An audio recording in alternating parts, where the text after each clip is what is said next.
High বন্ধুরা, আজ আমি তোমাদের সাথে শেয়ার করে নেব স্কুল জীবনে টিফিন বক্সে মায়ের হাতে বানিয়ে দেওয়া সিম্পল চাউমিনের রেসিপি। এই চাউমিনটা বানানো অত্যন্ত সহজ। এর জন্য প্রথমেই আমি কড়াইয়ের মধ্যে সাদা তেল নিয়ে নিয়েছি। এর মধ্যে দিয়ে দেবো কাঁচা লঙ্কা কুচি, পেঁয়াজ কুচি এবং কুচি করে কেটে রাখা আলু। এর মধ্যে আমি একে একে অ্যাড করে দেবো নুন ও হলুদের গুঁড়ো দিয়ে ভালোভাবে সবগুলোকে ভাজা করে নিয়ে এর মধ্যে অ্যাড করে দেবো একটা ডিম। জানো তো বন্ধুরা, মায়ের মুড যেদিন যেদিন ভালো থাকতো সেদিন কিন্তু এই চাউমিনের সাথে ডিম অ্যাড হতো। নাহলে কিন্তু বেসিক্যালি আলু, পেঁয়াজ এবং কাঁচা লঙ্কা দিয়ে মা এই চাউমিনটা খুব সুন্দরভাবে বানিয়ে দিত।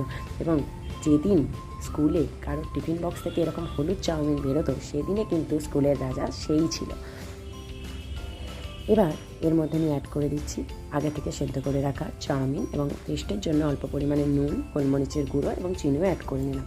এবার আমি চাউমিনটা একটা প্লেটের মধ্যে সার্ভ করে নেব। চাউমিনের মধ্যে আমি দিয়ে দিচ্ছি শসা কুচি, পেঁয়াজ কুচি এবং অল্প পরিমাণে টমেটো সস।